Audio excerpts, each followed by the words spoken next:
Hello and welcome to the Car Care channel, and welcome to a very important video. Torque converters, they are potentially the most underrated invention in 2023. Basically, every single automatic transmission car has one, unless you have a DCT, hybrid, or an electric car.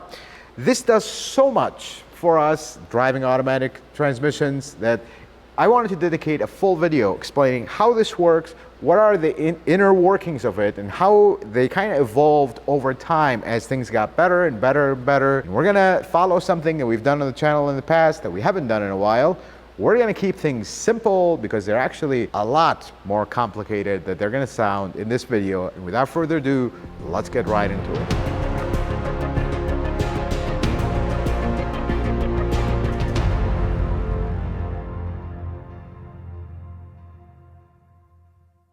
Let's start with the components of this magical device that is the torque converter. So the first thing is, it looks like a compact unit. I mean, when this thing is closed off, this is all it is. But when it's open, there's actually around 4 components inside. Component number 1, the pump or the impeller. Component number 2, the turbine. And then attached to the turbine is a torque converter clutch and the actual clutch itself. And then in between them, we have the stator. That is not 4 parts, because you see a 5th one. That 5th one is part of the body. Now, let's talk about the basic theory of how this entire thing works. And in order to do that, we're gonna push some parts to the side so we are not confused. The torque converter is a fluid coupler. The torque converter part we're going to talk about in a little bit down the video. So here is the basic premise. If you go back to a manual transmission car, you have gears that you shift with your hand, clutch that engages the transmission to the engine. If you have driven a manual transmission car, if you come to a stop without disengaging the clutch, the car will stall and die out because the engine is trying to turn and you're applying the brakes to the wheels and the transmission no longer is moving and they're connected. You're basically going to use the force of the weight of the car stopped to stop the engine, and it's going to die. But in automatic transmissions, that doesn't happen. And here's how that is done via the fluid coupling. This is the pump. This is connected to the engine at all times. Every time the engine spins, this little guy spins as well. In here, there is transmission fluid all over the place. When this is spinning, you notice the orientation of the fins. It's going to take the fluid and kind of push it the other way. That's the first principle of fluid coupling.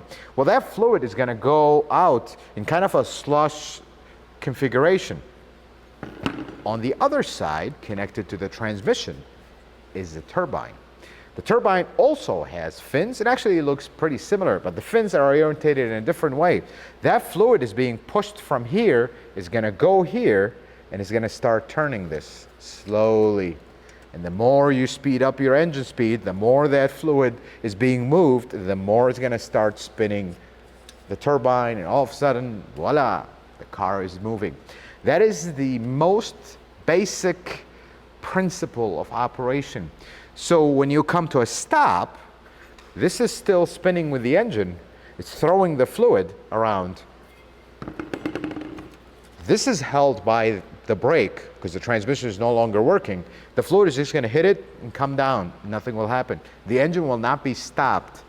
So that's how automatic transmissions you can come to a stop without having to disengage everything, because basically the fluid will be thrown around and there we are, stopped, and nothing is happening. Now that sounds all great, but that sounds like a fluid coupler. So where does the torque converter part come from, and why is there all this other complicated stuff?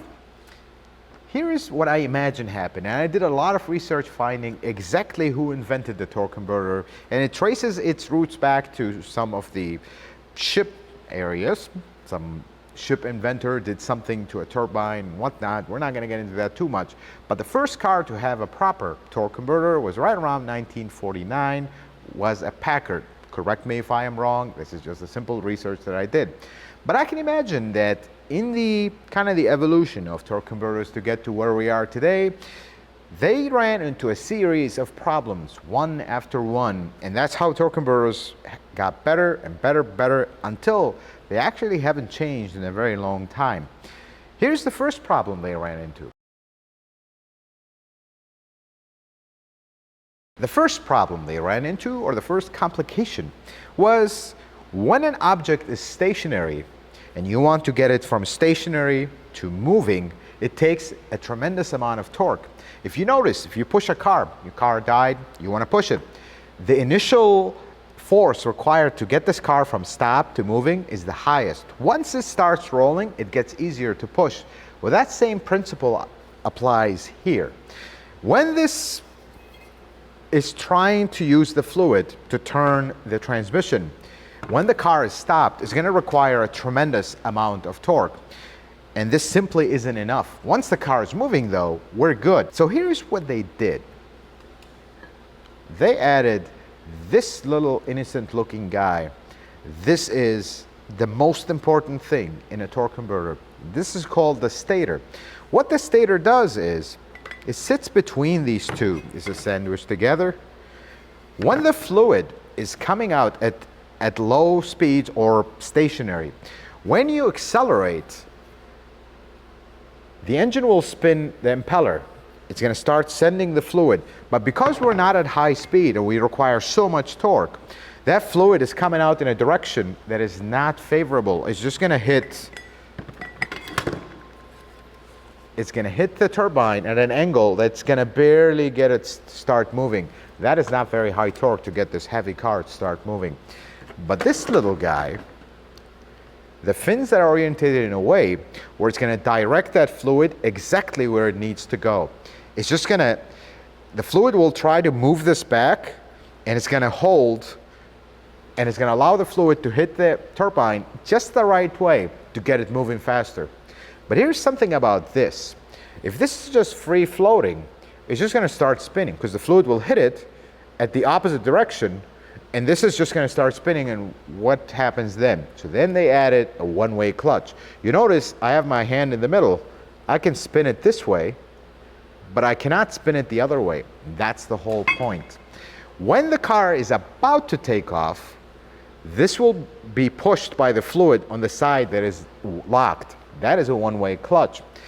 So it would hold stationary and direct the fluid exactly where it needs to hit the turbine to create higher torque.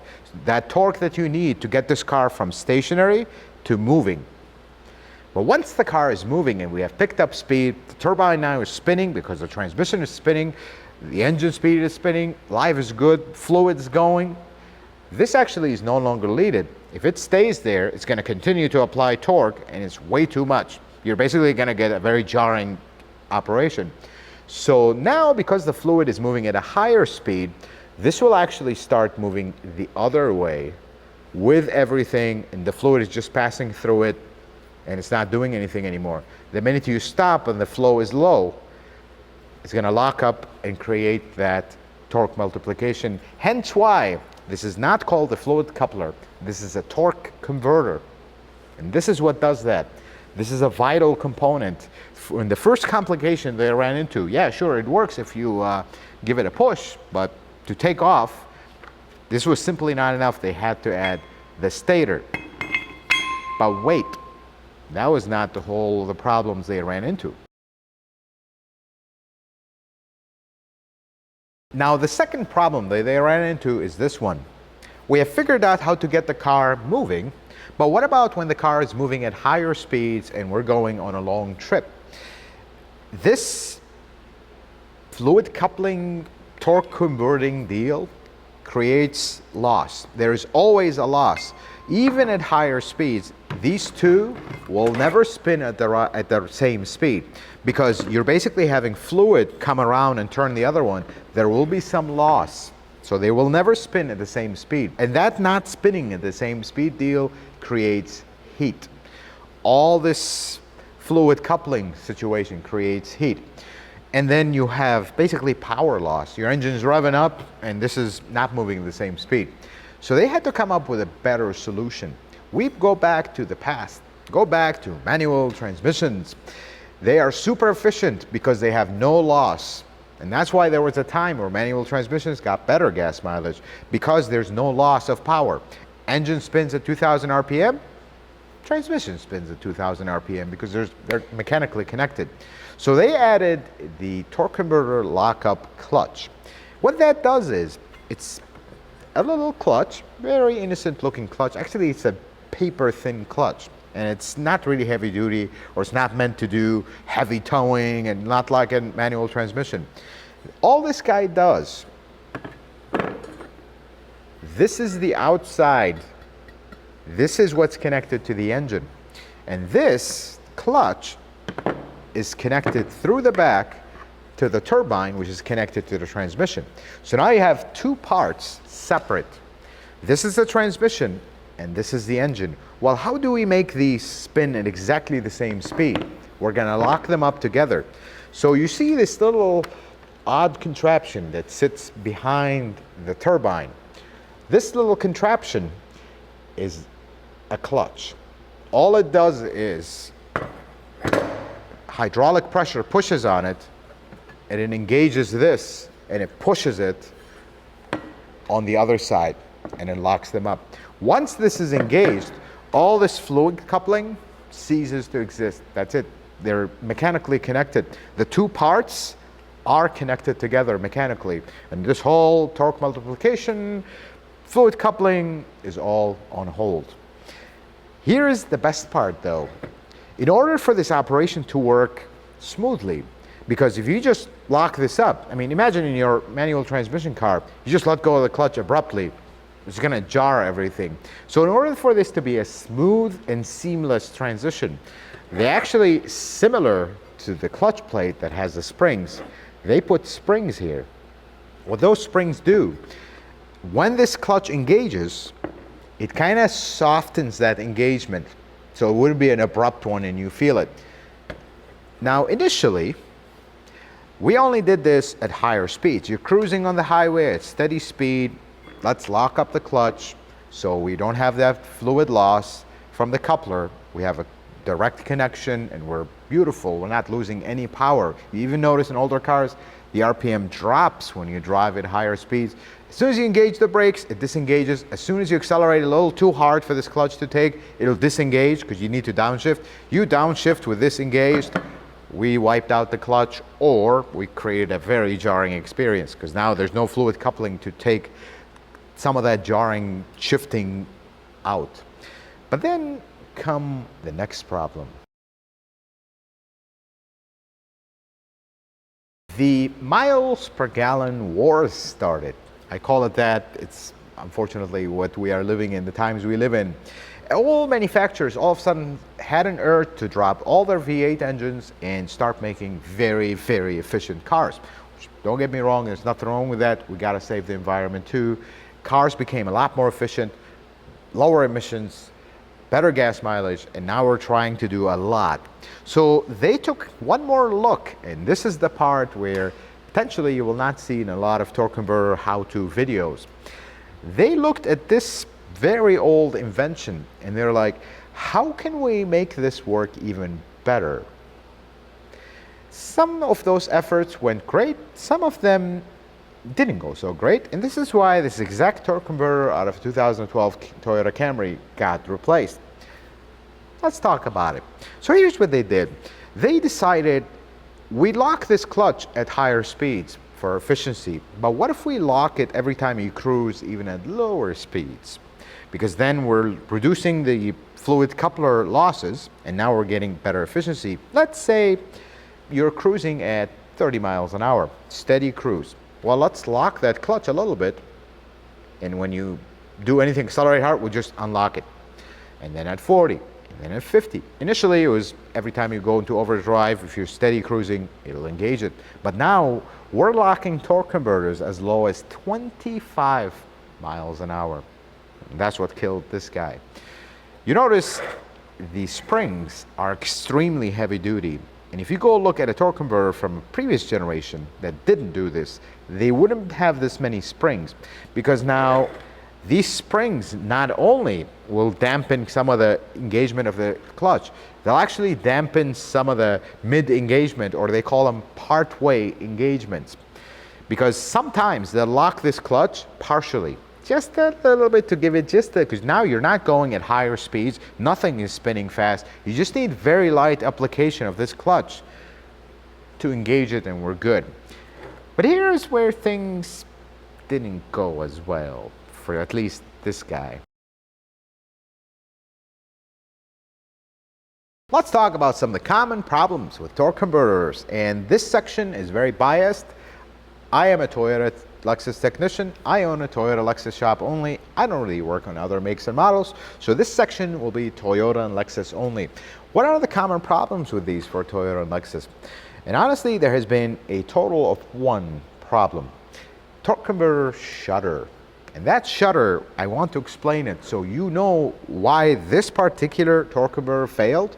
And this is actually a super common problem with 2012 to 14 Toyota Camry and 13 to 15 Toyota RAV4. That was the first year that they really went too heavy into the early or partial lockup torque converter.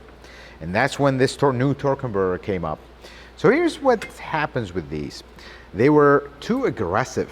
They would engage at as low as 25 miles an hour. And the problem is the programming of when this engages was a little tad bit too aggressive for normal driving. I mean, most people that are cruise and all of a sudden they'll accelerate, especially at those low speeds. This was not fast enough. This was not developed enough, let's put it this way. So here's what caused this one to shutter. This clutch was always partially engaging at lower speeds, on, off, on, off. And it was initially not really designed to withstand that, because the overall design was the same. So what ended up happening, this clutch builds up so much heat that it literally warps the inside of this. And you can see the clear burn mark on this one. This is basically, for lack of a better word, this is a pressure plate or a flywheel. Either however you look at it. This got cooked from all this on, off, on, off, on, off, too much, where the temperature rose too much, and it warped this. That's why this particular torque converter, every time you get to right around 30 miles an hour, the whole car will start shaking. If you accelerate harder, it goes out, because it's trying to lock this guy up, and the surface it's locking on is no longer smooth and straight, and it starts vibrating. Just like when your rotors get warped and when you hit the brakes start vibrating, this does exactly that. And you can even see it super clear. I was worried when we were going to take the torque converter, we were not going to be able to see it very clearly, but it is clear as day how burned up it is. And this is unfortunately the downside. But here's what Toyota did, just for those who are wondering. We're going to talk about other models other than this common problem. They changed the programming and they added a logic that watches the temperature. In case the temperature starts rising in the fluid, they're going to kind of soften this operation until it cools down. Torque converters create a lot of heat. They're probably the #1 heat generator other than regular friction, because clutches engaging and disengaging, they don't create a lot of heat once they're engaged. They create a little bit when they're about to engage, but this creates the most heat.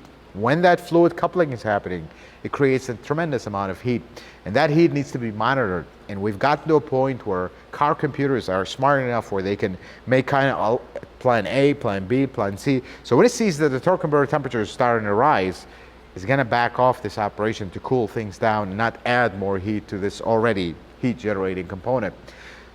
Other cars, other than this Camry, that get their torque converter shutter, it actually differs than what the Camry is doing and the RAV4 is doing, which was a common problem and something that is almost inevitable unless you update the software.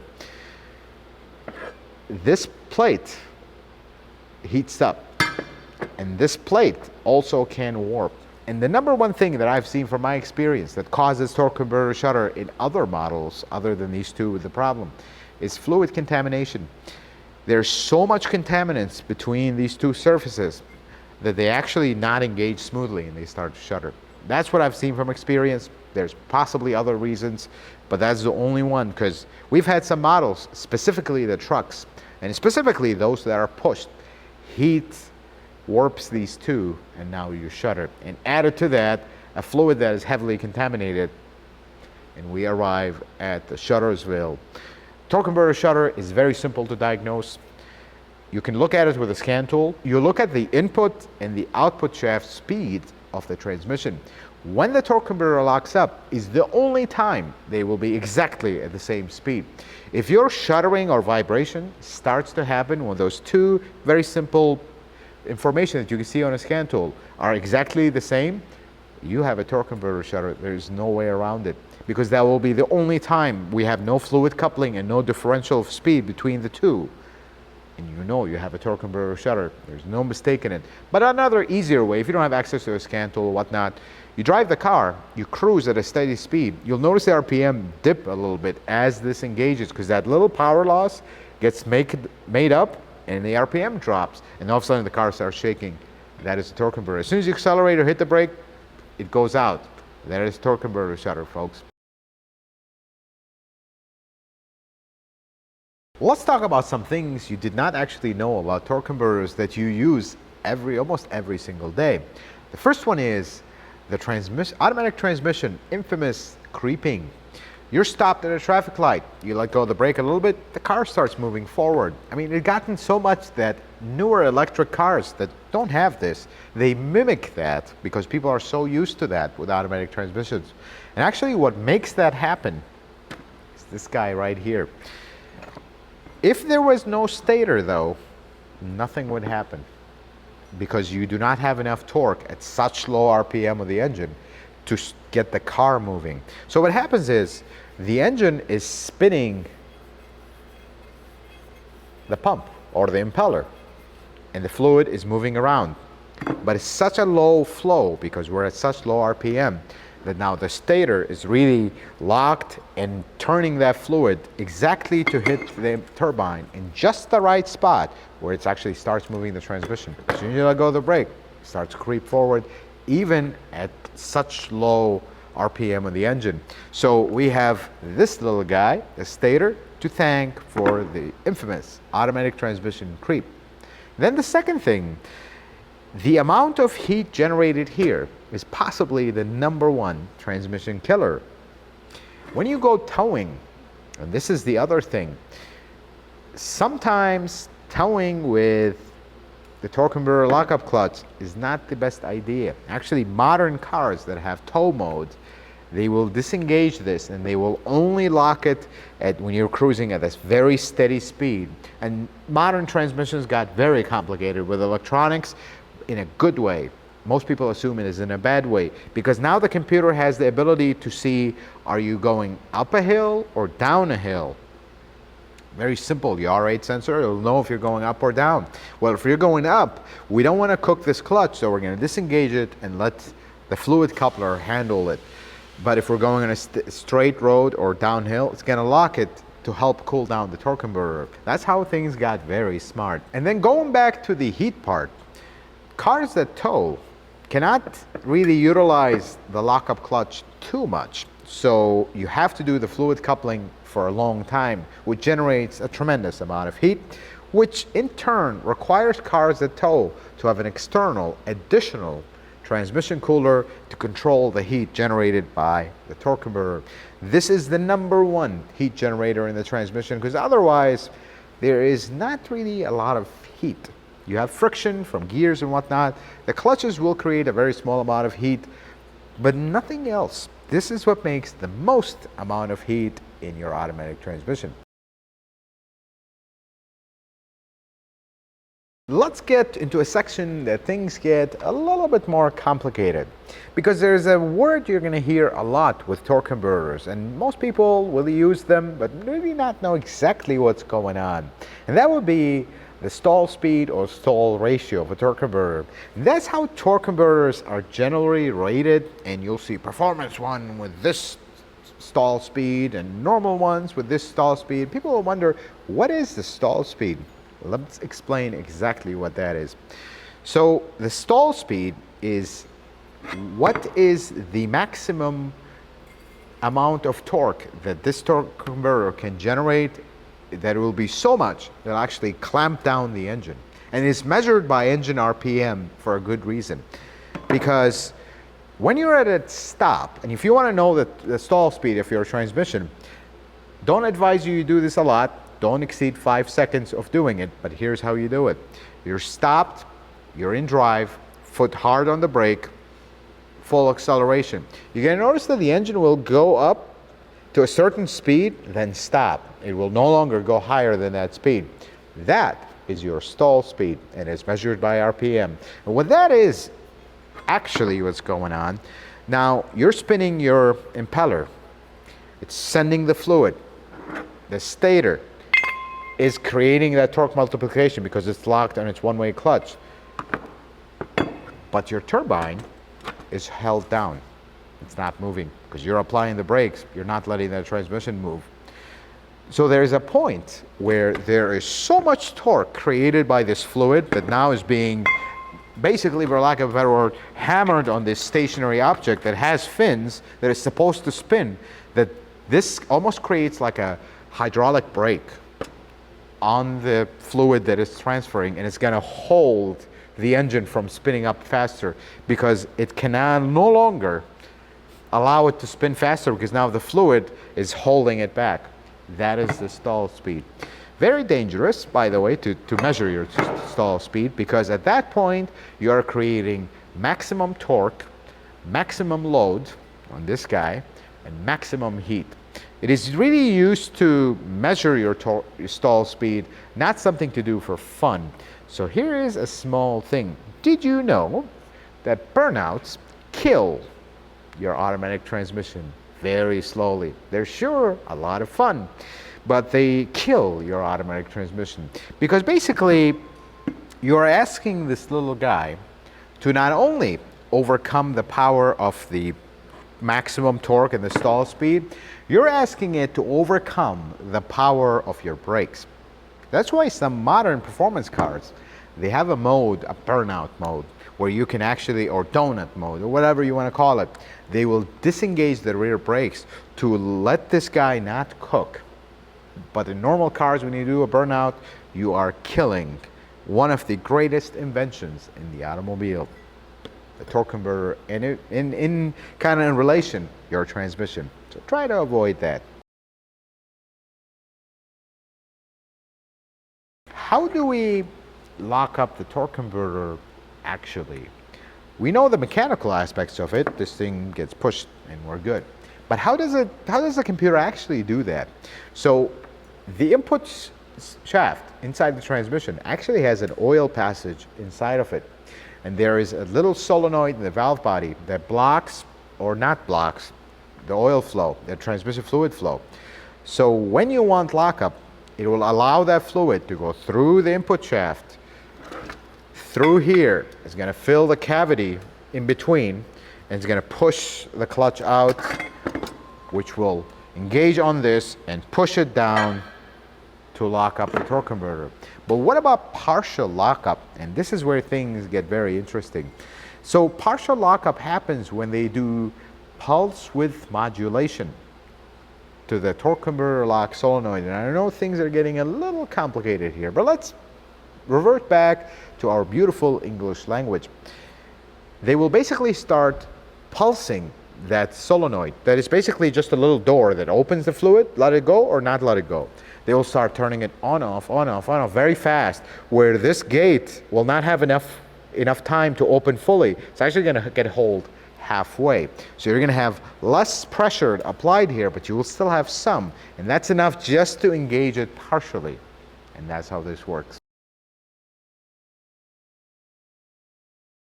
And lastly, let's talk about the actual construction of this, because there is a little part that I left toward the end. Now, we talked about this being the pump, the part that is connected to the engine. And I talked about this being the turbine, the part that is connected to the transmission. But did you know, this is the best part, that this actually sits inside of this part of the cover, which is connected to the engine. This is where your flywheel connects to, or flex plate, more correct term. So The reason they did this, and this is where things get a little complicated, because basically this is flipped. This is connected to the engine, and you notice there's a little nose piece.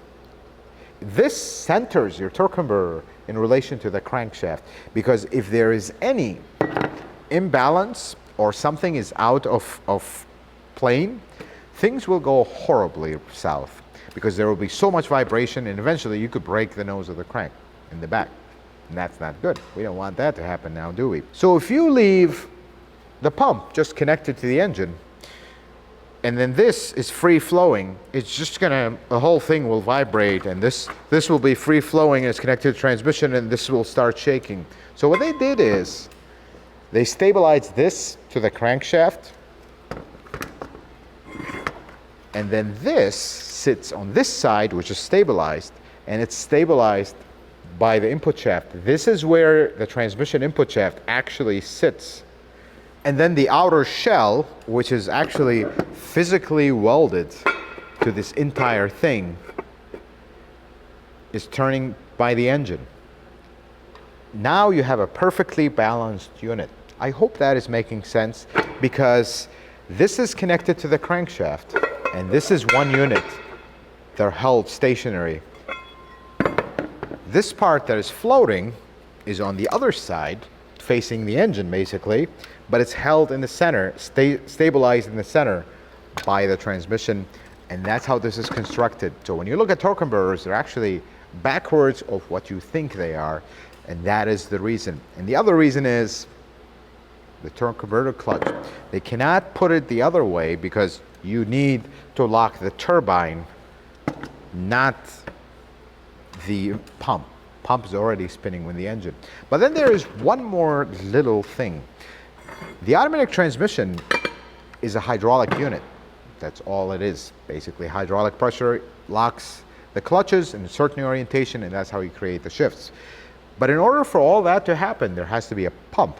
And normally, that pump is driven not by the transmission. It's actually driven by the engine. Because if it's driven by the transmission, the minute you stop, that's it, you lost all hydraulic pressure. So another thing that most torque converters do, you notice that the nose, where it goes into the transmission, it actually does not go into the transmission. All that happens here is the input shaft of the transmission goes through to connect to our turbine. But you notice these two cutouts, these little beautiful cutouts. What these cutouts do, they engage onto the oil pump that is normally at the nose of the transmission. So when the engine turns and the pump, or the impeller, is turning, it's also turning the pump, the oil pump inside the transmission. This is such a beautiful design. I mean, there is a combination of just beautiful mechanical engineering here, that just every little thing you look at it, it looks like a work of art, and that's exactly what it is. I mean, the perfect orientation of these fins and the way they're shaped, and even every little cutout and every little thing has been perfectly optimized to create the least amount of drop and the maximum efficiency and maximum torque multiplication, which is beautiful. Folks, I hope this video was helpful, informative. I hope this was not too complicated. I tried my best to explain it. This is the most underrated thing in an automobile today. Most people don't think about it. They don't actually imagine. They've seen a torque converter all assembled, looks like a very fancy dinner plate, but they never really anticipated that there would be this much stuff inside of it, and this much attention to detail, and this much engineering inside of it. This is a beautiful piece. Every time I see a torque converter, I appreciate it, because so much goes into it. And I hope now that you know how this works and what's involved, that you feel the same way. Folks, I hope this video was helpful and informative. I hope you learned something new. If you like it, consider giving it a thumbs up. If you're not a subscriber, consider subscribing to the channel. Check out some of my other videos. And until the next video, folks, may the Lord bless you and keep you, and you have yourself a wonderful day.